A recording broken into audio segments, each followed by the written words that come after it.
Hey, everybody, and welcome to the True Crime Squad. This is Katie Weaver.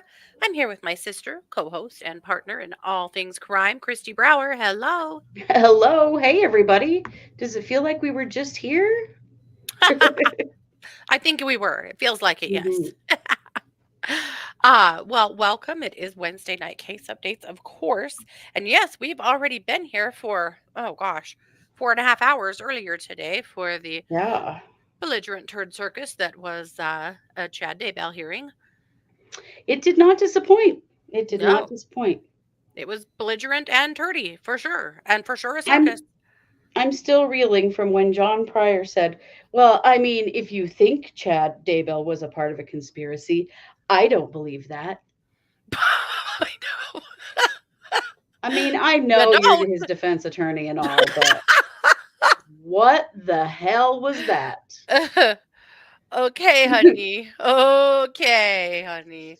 Good Lord. Yikes. Yeah. Crazy. Well, beyond it being a belligerent turd circus day, it's way more exciting than that. It's your birthday. It is my birthday. So, happiest Happy of birthday to birthdays me. to you. Thank you. Yes. And I hope you all are having a great day. Uh, there's a lot going on in the true crime world, that is for sure. There is. So, But I when mean, isn't there? yeah, the big news out of the Daybell case this morning or hearing is that the judge has said yes to cameras in the courtroom, kind of, for the Hmm. trial. They will be cameras, but they'll be his cameras.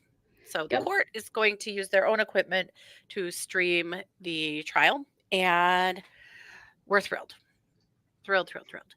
We Yes. don't know what kind of look we'll have or quality that will be, but it's it's a good step in the right direction.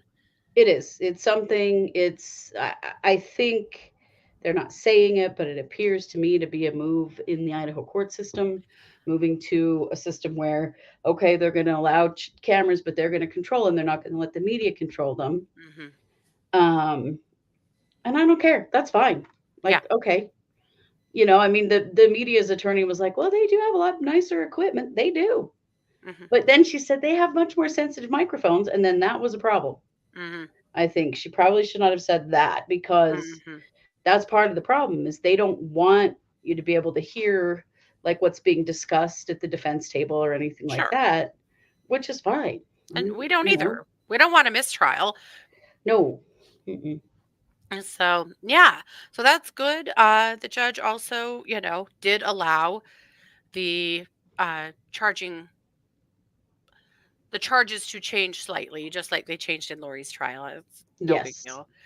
Pryor acted like it was a big deal, but it was no big deal. And the judge was like, yeah, of course, that's fine. Uh, Hmm. then they also argued change of venue, which was not ruled on yet, but was pretty obvious that the state will lose. They want to bring it back Oh to my Fremont God. County, and they simply cannot. Why they didn't just argue to bring it to Bonneville and bring like a well-reasoned and a well-researched plan, Yeah. and they Right. did none of those things. They really didn't. I felt like that was really, for being their motion, I felt like it was really unprepared. Yeah. It's like, you guys, they didn't have any numbers to share, Mhm. nothing. Except for the fact that there are only 2,000 qualified jurors in the county of Fremont, and they would have to pull 1,800 of them. Mhm. And, as Pryor pointed out, lots of the law enforcement and other like witnesses in the case also live in Fremont County and Mhm. probably have plenty of relatives that would be those qualified jurors if they themselves weren't the qualified jurors. It's just, there's no way. It was a There's no way. ridiculous argument, It unfortunately. really was. So It was we don't really think it's going to be moving at all. no. Uh, and then the other piece that they argued was well, that motion in limine to Hmm. instruct the prosecution on what they were allowed and not allowed to say. because supposedly they said that Lori was the kingpin, and now they can't come back to the next trial and say that Chad was the kingpin. And honestly, the prosecution made some very good arguments about that, about the fact They that, did. no, we never said that. Those are all snippets that were taken out of context. And also, there is, that because it was a conspiracy, there's really no statute for that. It was interesting because Pryor many times said, Mr. Wood cannot say. Never one time did he reference Lindsay Blake. It was Miss No. the whole time. So I was discussing this with Scott after the hearing today, and I was saying, "Don't you think it's interesting?" I Yeah. said, "Do you think it's just misogyny on full display?" And he goes, "Yeah, but he said, I think it's more that he's more afraid of Rob Wood, and so he targets him more, which I thought was interesting." Uh, It is because yeah, he made it sound like Wood was the whole prosecutor on the whole case, and that is mhm, not true at all. There are 3 mhm. prosecutors plus some deputies on this Yeah, case. So yeah. But he called Wood out over and over again. Uh, the other he piece, did. last part that was argued, of course, was to drop the death penalty because it's not fair that Chad has the death penalty when Lori did not have the death penalty. And I said this earlier, but I think the mic drop moment there for Lindsay Blake was that she brought up the fact that Chad has one more first degree murder charge than Lori did. And so to try Which and is put them true. both in the same basket is totally inappropriate. And honestly, I had Mhm. kind of forgotten that. And I agree Yeah, entirely on that now that, yeah, he has just the first degree murder charge on Tammy alone could give him the death penalty. right. Good. It could. That was a very valid point. Hmm. And Yeah. it really just came down to a lot of whining on Pryor's part, that really Yeah. whiny Mhm. stuff that just doesn't really seem to go anywhere with Judge Boyce. He gets real tired of it. Mhm. Mhm. You can see him start to glaze over like, "Oh, Jesus Christ, here we have to listen to Mhm. this again," you know? But the man of the hour was really sitting out in the audience. The man of the hour was Nate Eaton It sure because was. Nate Eaton was brought up multiple times by the prosecution and the defense. He And was then, the of villain of the course, day, which was really funny. was wild. Uh, what everyone's uncomfortable with the amount of press this case has received, but that's too damn bad. It's our right. Well, it is, And and that's just how this works. Come mhm. on. But boy, they brought Nate Eaton up. They brought his name up specifically multiple times in his reporting of this case. And then, of course, there was an attorney there that was hired by the press to represent Mhm. them in speaking in support of allowing cameras in the courtroom. She was fantastic. She And I think was. She part of was a the real reason rock that we star. got cameras in the courtroom because she made some really good arguments. The judge interfaced with her well. They apparently are colleagues that have known each other for a long time and Mhm. pretty interesting. Yep. Yeah, you could, I mean, the way that the judge asked her questions and, like, really, um, was thinking about what she said. Like, Yeah. the last time the media was represented, for Lori's trial, that attorney did a terrible job, started Mhm. a fight with the judge out of the gate, Mhm. and he got nowhere, but he was an No. ass. Mhm. And he was very adversarial with the judge, which I thought was a Mhm. big mistake. This was much better. How come people Thank you. never Yes, see some that's of a you. big mistake? Yeah. I don't know, but Boyce does not play that. No. Thank you. Some of you noticed this was part of my birthday. I used some birthday money and got my hair cut today. So, Very cute. Yeah. yeah, it was time. Two other things that went down. The rest of that wasn't ruled on, by the way. The only things that we talked Yeah. about, the rest of it will come out here in the next couple of weeks. But a couple other things that did come out today and yesterday, however. One is kind of an interesting, kind of not, just a more procedural filing from Lori's camp. This is she's along with James Archibald, waives her right to file a motion to reduce the sentence under Rule 35. defendant understands her appeal will be pursued by her appellate lawyer. So basically, she's just saying Jim Archibald is not going to try to argue Rule 35. Rule 35 has to do with whether or not her sentence is legal or not. Uh, Right. and so it'll be picked up by the appellate attorney, is all that is, Hmm. in case you're wondering. The other thing is that there was a clarification from Judge Boyce that indeed there is no current order in place that would prevent Lori and Chad from speaking to each other. That was in response to a filing last week, an inquiry from the state asking and clarifying. It is our belief that there is nothing prohibiting these two from talking to each other. The judge came out and said, indeed, there is nothing prohibiting these two from talking to each other. What does that mean? Well, a couple Yeah. of What thoughts. does that mean? One is that does that mean the state is now going to come back and file and say, we do not want them to talk to each other? Or are they kind of hoping they will? Because all of Right. their correspondence uh, would be surveyed, and so Hmm. I kind of wondered if that was a setup, or if it was just a, oh shit, these two could actually be like writing to each other in prison. Probably don't want that at this point. Chad's not even convicted. Let's nip that in the bud. Not sure. So we'll wait and Mm-mm. see. Do you have Yeah, I any other suspect thoughts we're on going to. that? Well, I just think we're going to see more about that because that Yeah, they have a reason why they want to know. So at that was some pretty point, random. they're going to file to make it so they can't until his trial is over, or they're going to request that all of their communication be monitored and request any communication that's already happened. Hmm. And we don't know, because if it was letters, those are read, but they're not necessarily like photocopied. I'm not exactly sure, but any kind of phone call or video call would be recorded. Yeah, yeah. And at this point, would they have communication with each other? I don't know. I don't know. Oh, Paula, thank you for bringing up Chad's kids. I think this was one of the most interesting arguments of the day, Oh and my that gosh, was right? one of Pryor's bigger arguments for allowing cameras in the courtroom was so that Chad's kids can observe the trial without having to attend in person, because some of them would not be able to, jobs and life, and this is probably be a Or 3 month want event to. or want to. He said they would not be able to come without, essentially creating a media circus. That's true. That's true. So I can't there it imagine that is. even if they Hey, do want to Linda. observe the trial, that they would want to do it in person. Who would want to do that? Who would want to Right? subject yourself to that? But I mean, since when does Chad give a flying fuck about his kids? Right? This is the first of anything we've ever Hmm. seen where he has concern for his family. Yeah, my ass, Hmm. he does. Yeah. I don't know. I found that very interesting and Hmm. whatever. Yep.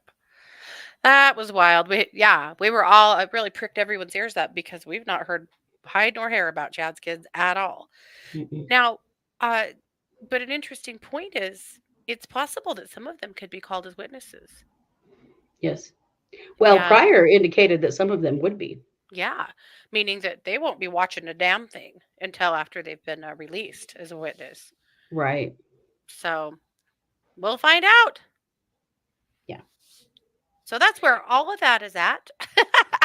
But I didn't want to take too long on Daybell Vallow since we've already spent so much time on it today. Yeah. Kristi, speak to us about Rex Heuermann. Yeah. So remember when? So Rex Heuermann is the accused Gilgo Beach serial killer. And, we'd heard that his wife, Asa, had, and this is Rex and Asa, photo of them, had filed for divorce against him. And then we'd heard she'd been in to visit him. And then she attended a hearing for him. So guess why? Asa Ellerup, who that's her, uh, she doesn't actually go by Heuermann, she goes by Ellerup, Hmm. has apparently signed herself a fat documentary deal with Peacock. Hmm. Um, it's going to be produced by 50 Cent, which I don't quite understand. But apparently, she actually had a film crew with her when she went to that hearing. So we do not know what the deal is, but word is it's a lot of money and that there was some bidding more going on for who was going to get this deal with her. Yeah. Family members are pretty disgusted. Family members of the victims are pretty disgusted. Mhm. I am too, except I have to say, when they were searching Heuermann's house, Asa and her two children were literally camping on the front lawn of that house and cooking on a grill because they have no money Yep. and they had nowhere to go. They have nothing. Yep. Whatever money he was making, it wasn't going to them. And there's been No. a lot talked about that the house that they were living in is really run down and in bad shape. They've Mhm. got nothing. Yep. So at this point, this may be Asa's only option. I'm thinking. I don't know. So we don't know yet a lot about the deal with Peacock. They're not talking much. No one's talking about how much money she's getting. Um, but Peacock has said Peacock. They've said that she was not paid for her involvement, but she was given a licensing fee so the company could use her archival materials, which is the same Uh-huh. thing as saying she was paid. I mean, She it's was just paid. Yeah. yeah. And I don't know. There's a part of me that's like that she had to, of course, sign all kinds of stuff that says that this money will never go to Heuermann himself or benefit him Mhm. in any way. She can't help pay for his Legal defense, fees. nothing Yeah. like that. Um, it's sad to me, but it also is pretty much inevitable, I think. Mhm. And I mean, she and her kids have been pretty much destitute since this happened, Yeah. and I mean, they weren't far from it before. Yeah, yeah. and there has been a GoFundMe for him. That's true. Mhm. Yep. So, I mean, I don't know. I'm not sure exactly how to feel about it, but it explains the 180 of her divorcing his ass to Yeah. visiting him, going to a hearing. So she's obviously going to, we're not saying that she's like supportive of him, but she Yeah. is going to observe and participate at least to some extent. Mhm. Very Interesting stuff. interesting. But yeah, I mean, Asa has to survive too. I mean, I don't fault her for it. I really don't. She's got to do what she I has don't to do too. I Right. It's like, what is she don't know going to what go else get a to job say. somewhere? Who's going to employ her? She's Rex Heuermann's wife. Right. Yep. Awful. Yeah. Yeah. Uh and speaking of awful, guess who wants a DIVORCE? Oh, yeah. One Kevin Franke. Yes, he does. He has filed for divorce from Ruby Franke. So the divorce, the terms of the divorce are sealed, but there is, what is it called? An injunction. And the Hmm. injunction, this cracks me up a little bit since, she's in jail, but the injunction emphasizes the two parties cannot harass each other in any way, including electronically. They cannot cancel services belonging to the other. They cannot cancel or change any shared insurance policies. The Frankies are also prohibited from making derogatory comments about each other in front of the children. Well, I think the kids know. I think the kids already know. I think it's pretty clear. Yeah. Yeah. This is that one thought I had. Yeah.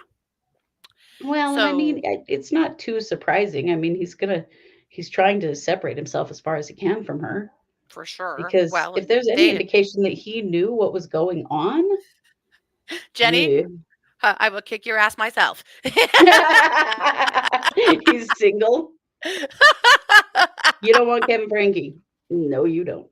Mm-mm. Next thing you know, she's going to be right into Chad Daybell. No, I'm kidding. Oh, At you know any somebody rate, is. well, they'd been separated for about a year anyway, and Hmm. word on the street is he's a porn addict. No, I'm just kidding. Because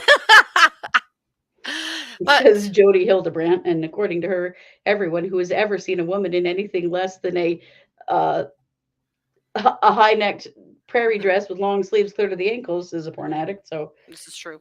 Yep. So, at any rate, that's what's up. yeah, Yeah. Let's see. Where do we go? Well, let's talk about Alex Murdaugh. Oh boy. So the sentencing of Alex was this week for all of his financial crimes. And it was, as you can imagine, gag worthy in many, many ways. So bad. Judge Newman wrapped it up and put a nice bow on it. And I'm going to share a He couple of clips sure with you did. because he damn, he's he got good. his last digs in, didn't he? Hmm. Um, a lot of the people that addressed Alex were very direct with him. One of Hmm. them told him he's a monster, indeed. Hmm. Some of them told him that they forgive him. I don't know. I mean, I guess do or don't or whatever, but he doesn't really deserve that in any way. Alex did say that he's taking responsibility. He did these things and he's very, very, very, very, very, very sorry. But he'll take responsibility for things he did do, but not things he didn't do. And he's really hoping that by taking this plea deal that his law firm can now focus on finding out who killed Mags and Paw Paw. Oh my God. You know, the crimes Oh, he's already convicted of. Yes. oh, he makes me sick, man.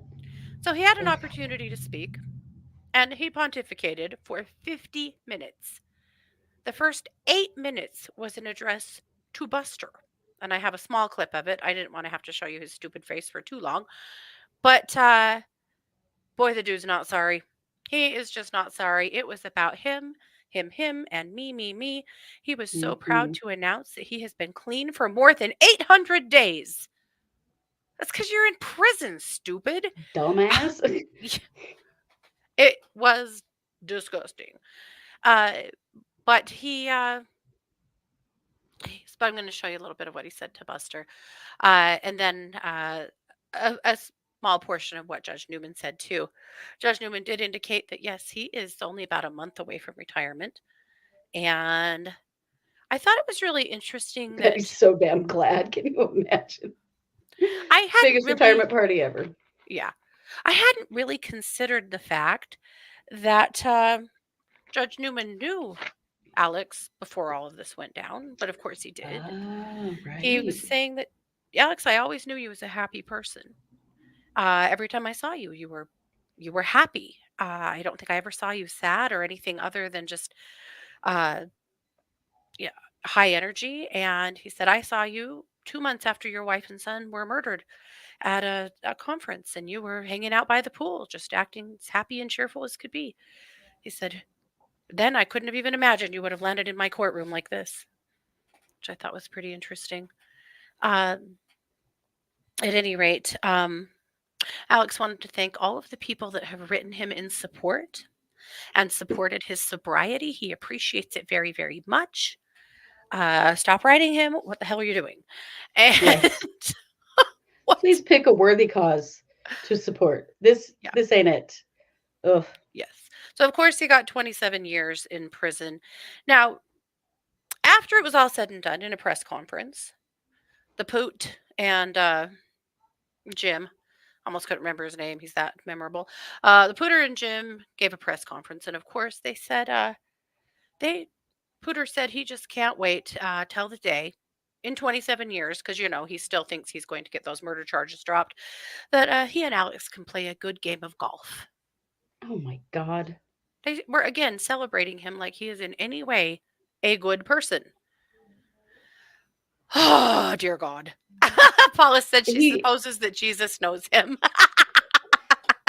I right. suppose. Yes. Mm. So I'm just going to show you a clip here. It's a little bit of Alex and then a little bit of Judge Newman to cleanse your palate. That are not only based on no facts and no evidence whatsoever, but are also not based on any semblance of reality whatsoever. And I am so sorry that you have had to go through that.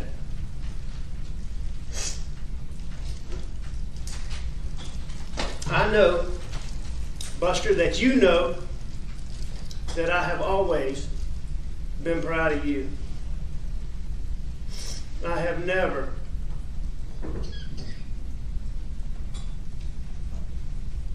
been more proud of you than I am for the way that you have handled all of the adversity. Would like for the court to accept the negotiated sentence. It is a stern sentence. The question was asked, what kind of animal are you? You're an enigmatic person. I don't know that you understand yourself.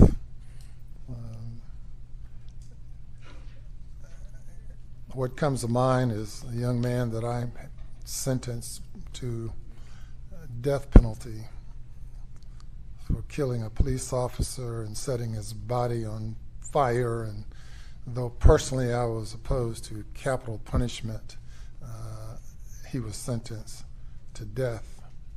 And in writing up that sentence report, I concluded that he was heartless. He was just empty. And when I see you and I listen to you and I reflect on all that I've seen since being appointed, assigned to these cases, you come closest to that young man. Being empty, I don't see anything. I tried to reach you at sentencing in the other case. I've listened to you here today, and I don't see anything there. Hopefully something will emerge within your spirit, within your soul.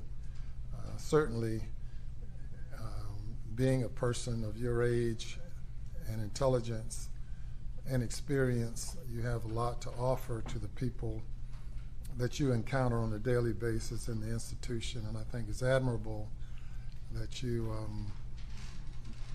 indicated that you will help them and continue to try to do good by them.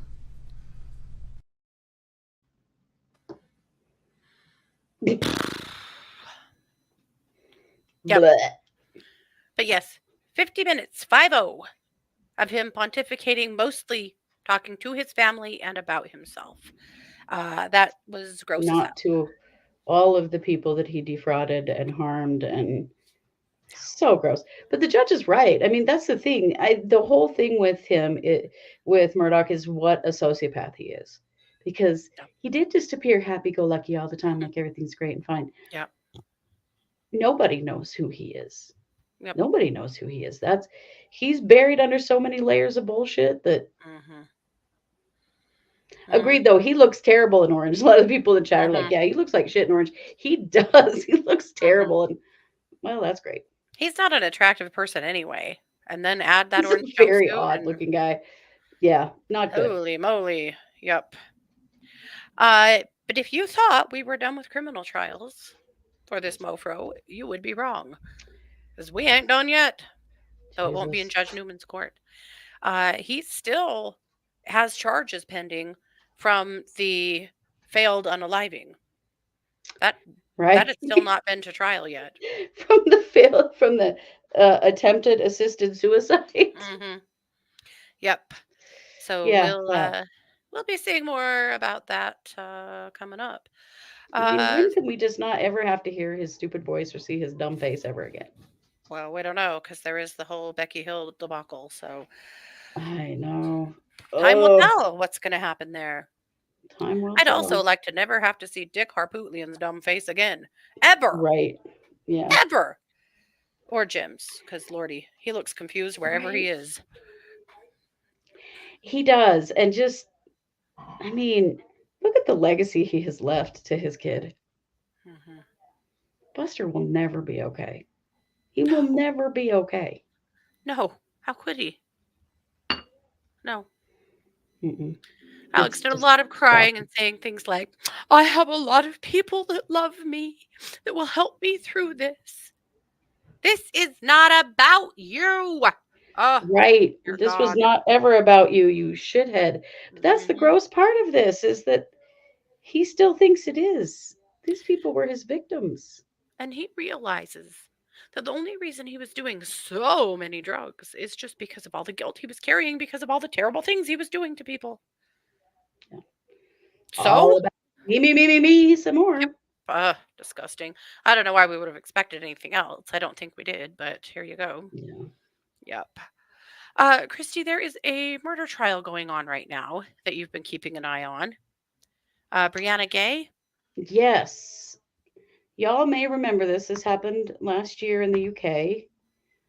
This is Brianna Ghey. Brianna Ghey was a young trans girl who was murdered by two supposed friends, two teenagers. And these teenagers, so they are 16 years old. There's a girl and a boy. So the girl is X and the boy is Y. They don't use their names. We don't know their names. Mhm.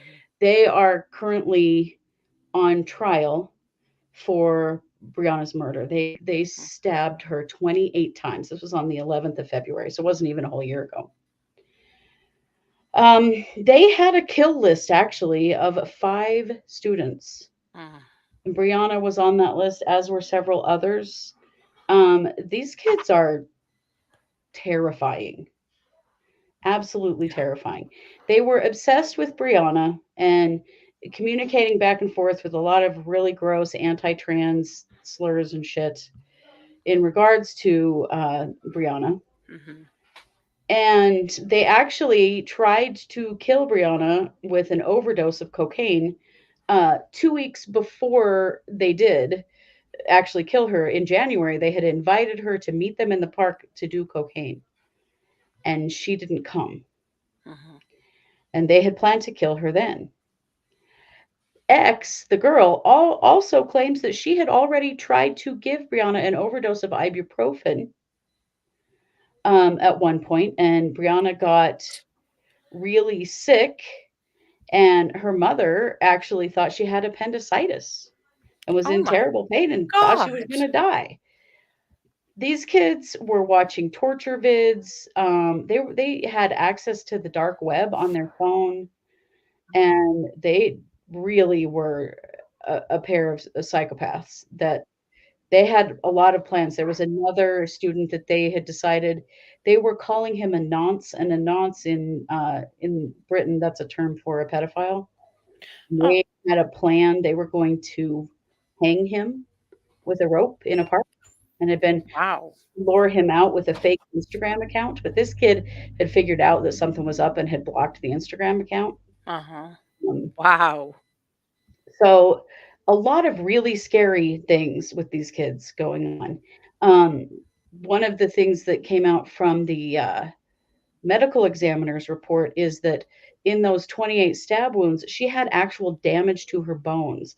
That's how deeply they had stabbed her in her chest and her ribs, that it would take a huge amount of force to stab somebody hard enough to actually damage their bones. And they've Wow. done that. Yeah. Unbelievable. So very terrifying. Both of these kids have now been diagnosed with several illnesses and diagnosed with their autism and ADHD and anxiety, but I mean, they're psychopaths. Mhm. They had a plan uh, to kill Brianna and several other kids. It's kind of a miracle that only one kid was Jesus killed in this Christ. situation. Learning about them, they are scary. Yep. Really interesting though, because they are being treated as children. They were 15 when the murders were committed. They're 16 now. Um, because of their high levels of anxiety, they may not always physically be present in the court, but may be watching by a video link. Wow. And they both have intermediaries present with them to help them and to help them to participate in the trial and to let the court know if they're struggling and need a break Wow. because they are being treated as children, Mhm.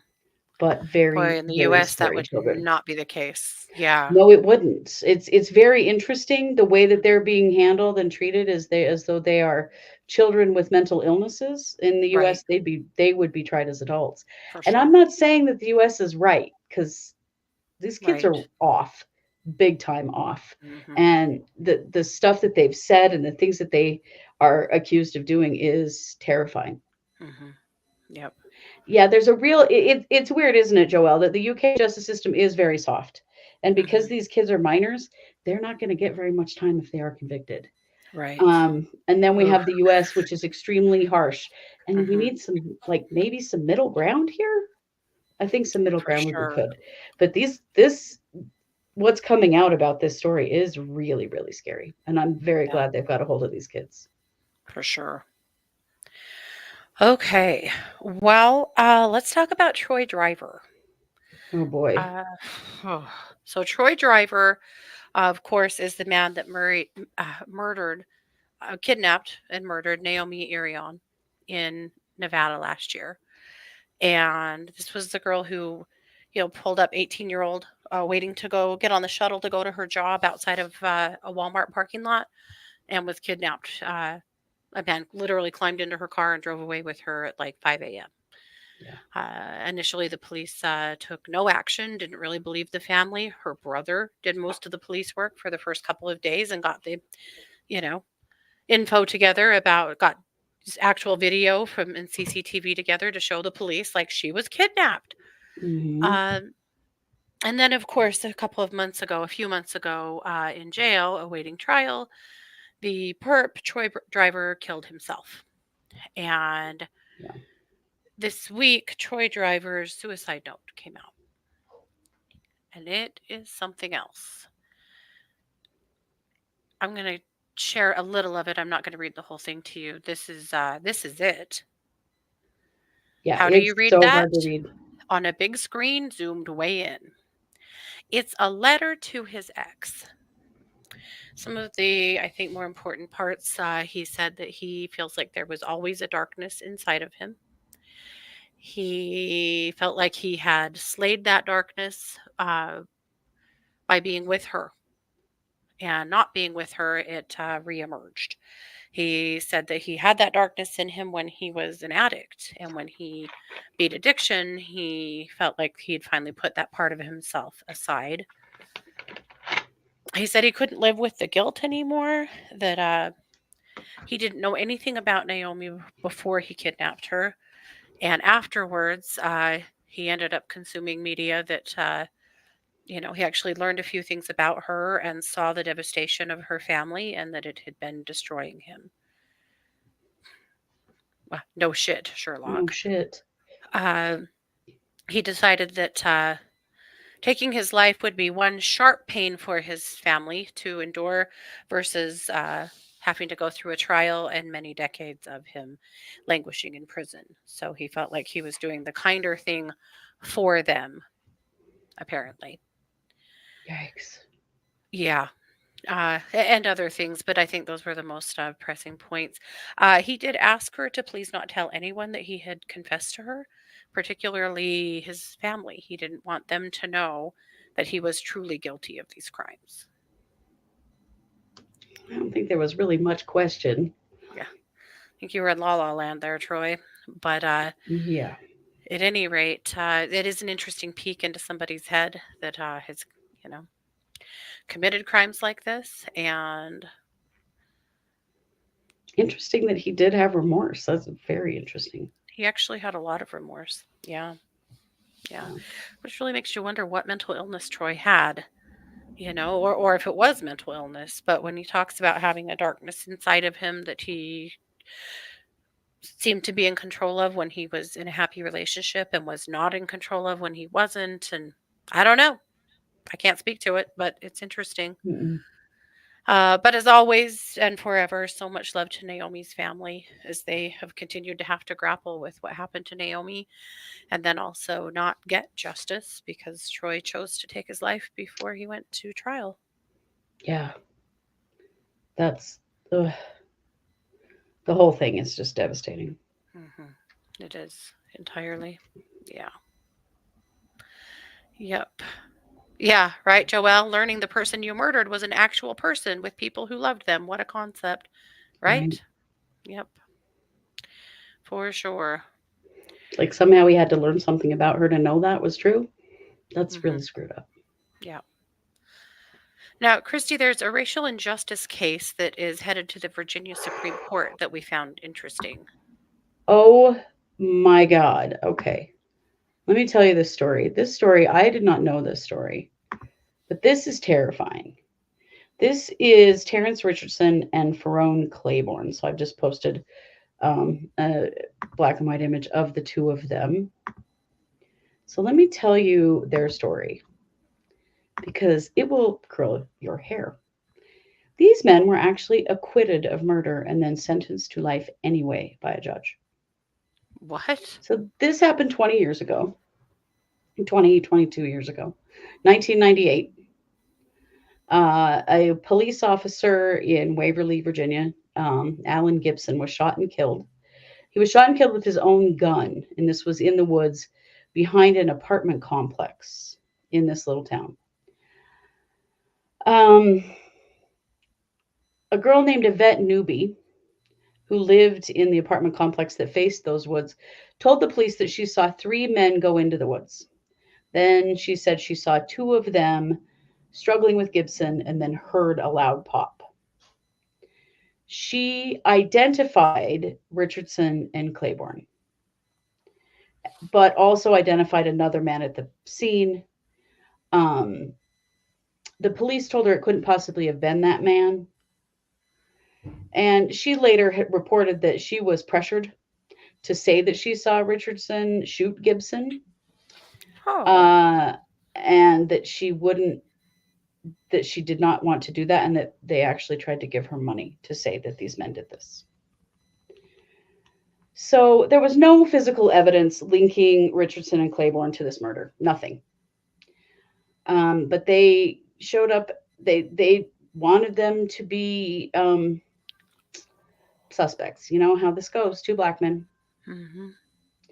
Police evidence actually pointed to another man named Leonard Newby, who was actually the brother of the witness, Yvette Newby.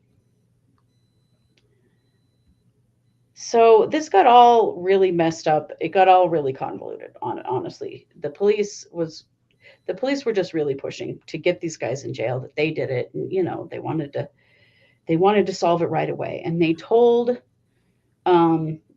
these men, if you go to trial and you mess around and you lose, you could get the death penalty.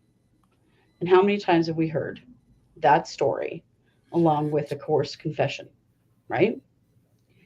So Richardson pleaded guilty to involuntary manslaughter and was sentenced to 10 years in prison with 5 years suspended. Mm-hmm. Claiborne, because they believed Richardson is the one who pulled the trigger. Yeah. Claiborne then pled guilty to misdemeanor charges as an accessory. The district attorney at the time said, this case is really, really compromised. Let's just get a plea bargain and get it done. So these men railroaded, scared to death, Mm-hmm. lied about and lied to. One of the big problems that happened is that the sheriff of that county, his name was, not the sheriff, the police chief, Warren Stirrup, Mm-hmm. actually picked up the murder weapon with his bare hands and tainted any fingerprints that might have been on the gun. Good Remember, Lord. this was in 98, so tech wasn't great back then. So Gibson's family was really unhappy with all this because they felt like the sentence was really lenient, and if the police really thought that that Richardson and Claiborne had done it, why was this all, happening, right? Mm-hmm. So in 2001, they brought a new case against Richardson and Claiborne, saying that this was a murder that was committed while they were doing a drug deal for selling crack. How they got tried for this, I don't know, because they were already in jail for having pled to this case, right?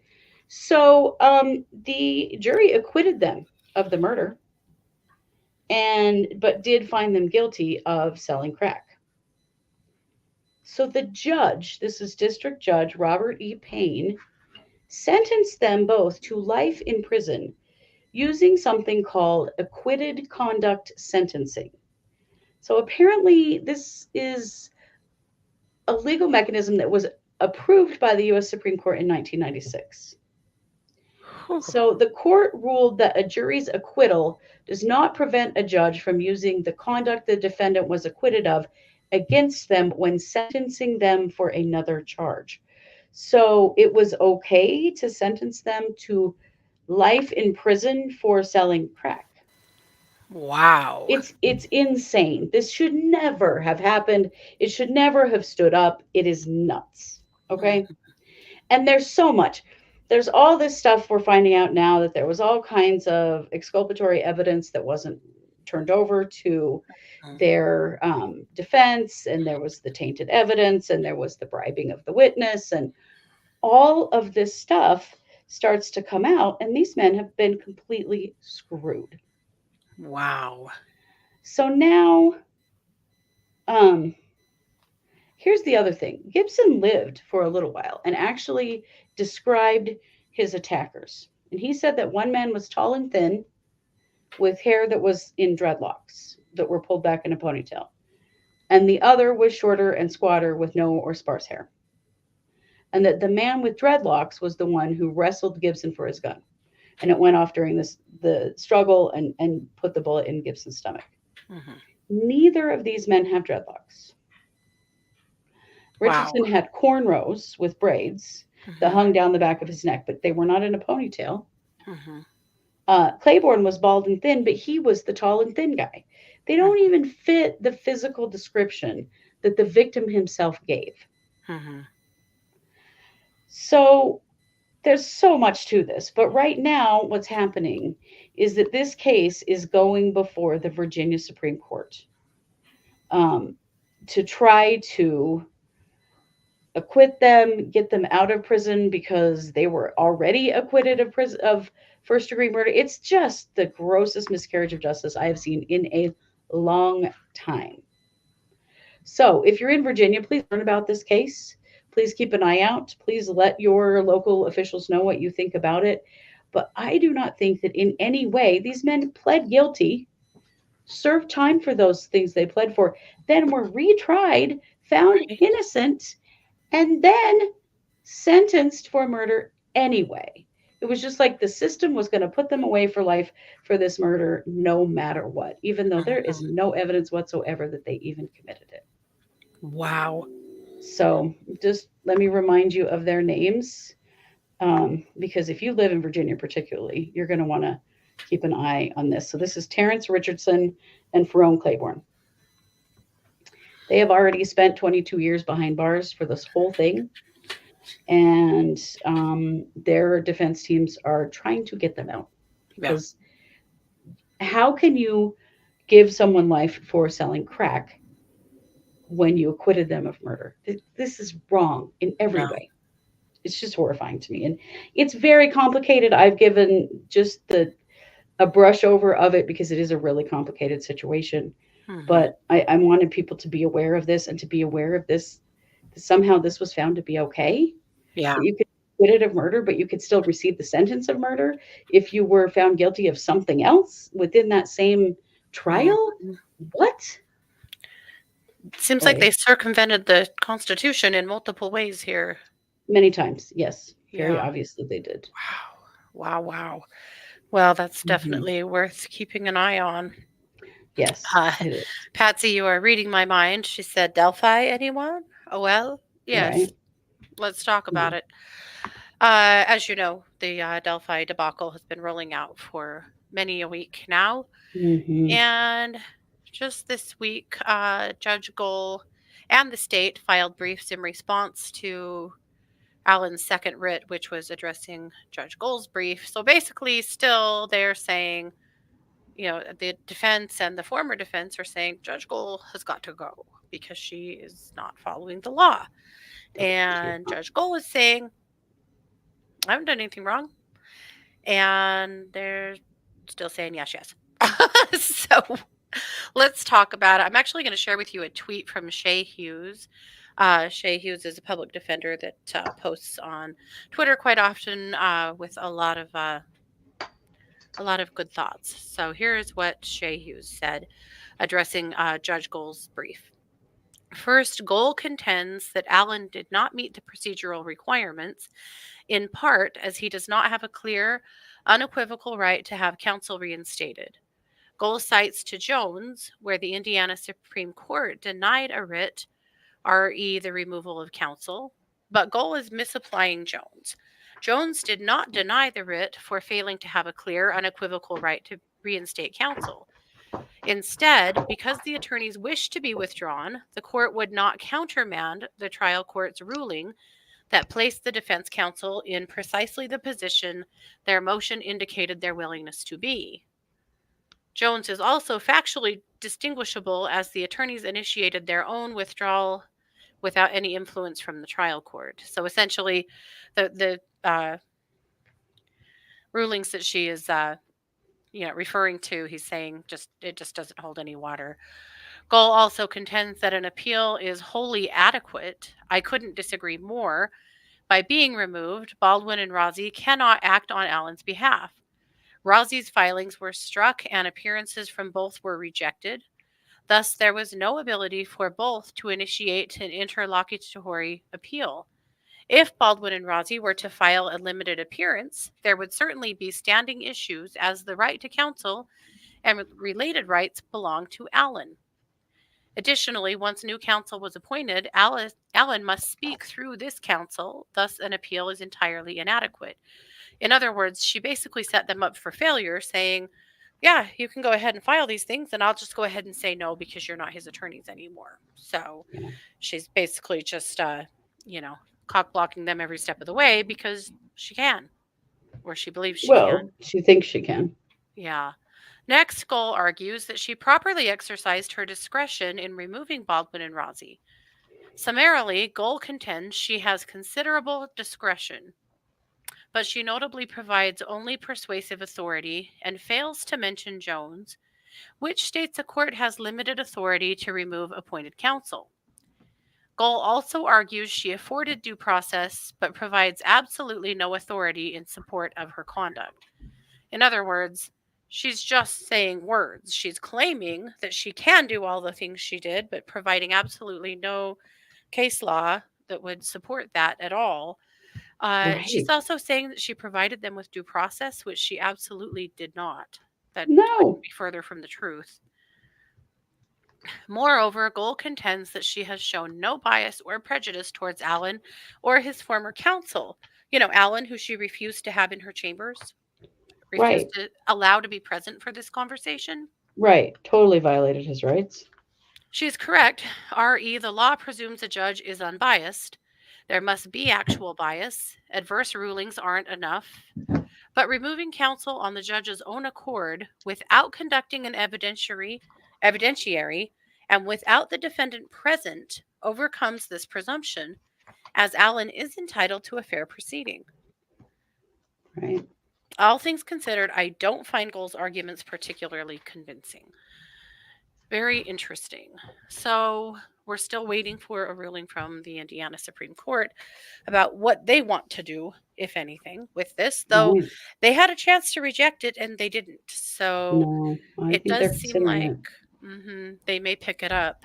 I will say again, what a horrible, horrible way this trial is going for the victims' families.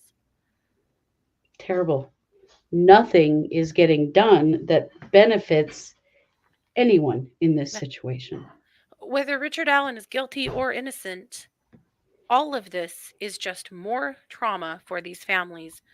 Right. It is insane and ridiculous what's happening here. No closer to getting any kind of justice for anybody. No, absolutely not.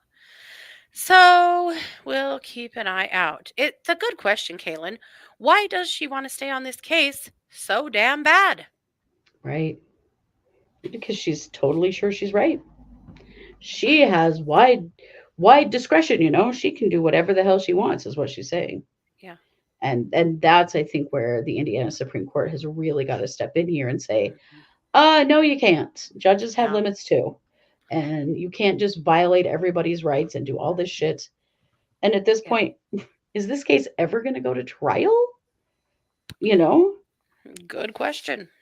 And if it ever does, how many doors will be left wide open for appeal because of all of the constitutional rights that have been violated here for Richard Right. Allen? It's a disaster. It See, is. Jenny, It's a that's my total question disaster. too. She said, I have to wonder how long Goal has been acting this way. Good question. How many other Yeah. cases are going to come under scrutiny now because of her Right. behavior? How many other defendants' rights has she violated up one side and down the other? It Right. is Because these not good. attorneys stood up for Richard Allen. What if others just sort of tucked their tail between their legs and went home? Mm-hmm. Yeah. See, I think you're right, Jenny. She's going to retire because of health reasons, so she doesn't look bad. Because she Mm-hmm. just was very sick, and I think they're setting that up. I really Mm-hmm. do. I was wondering the same thing too, because this is an Because she absolute got to go. mess. Yeah. Yeah. Well, right. It'll end up costing the state an enormous amount of money in appeals if she Right. doesn't recuse. Why she's not recusing herself, I agree. I don't understand. Yep. Yeah. Right. Is she related to any Odinists or anybody else Right. is like associated with this case in some way? Why is Right. she acting like Who is this? benefiting from this? Yeah.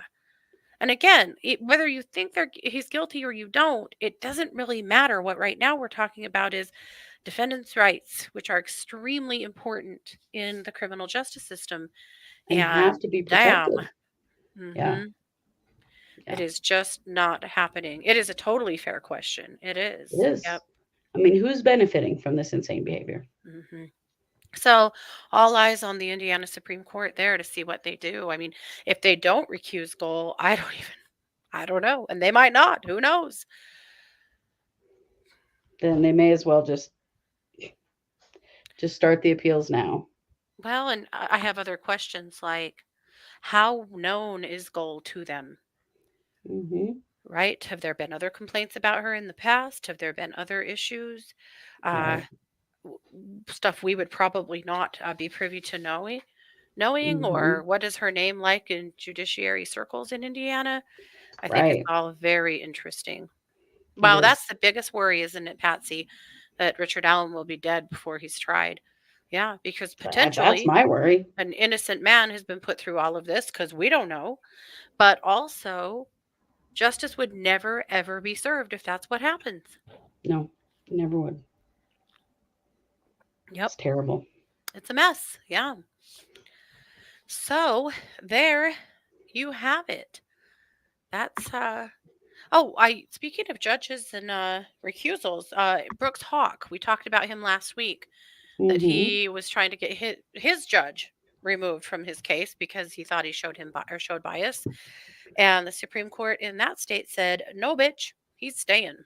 So he Yep. is not being removed. No, no, no. Yeah. Brooks, how Yep. you're going to get your day in court with that judge. Mhm. Yes, you are. 100 percentile. So I thought that was fairly interesting, but I think that's it. Did we do it? I think we did it. Yes. I checked my list. I made my list and then I checked it twice. Oh, good. A lot of people have been naughty. Not very many people have been nice. Not really, no. Just Judge Newman. But Yeah. and Judge Boyce today. Yeah, Judge Mhm. Boyce today. Yep. So there you have it. Well, we'll be back next week with all of the new stuff, of course. But we want to thank you guys all for being here. Thank you for being a part of the squad. If you are a patron, there'll be 2 brand new Patreons rolling out tomorrow. So keep Mhm. your eyes peeled for that. Our November Patreons are on the way. Otherwise, we'll see Mhm. you next month, Yes, you we know, will. because it's almost next month. That's Yes, all. yeah. We did work hard today. I agree. Mhm. All righty, guys. Take care of yourselves. Thanks so much for being here. This has been yet another production of the True Crime Squad. Bye, everybody.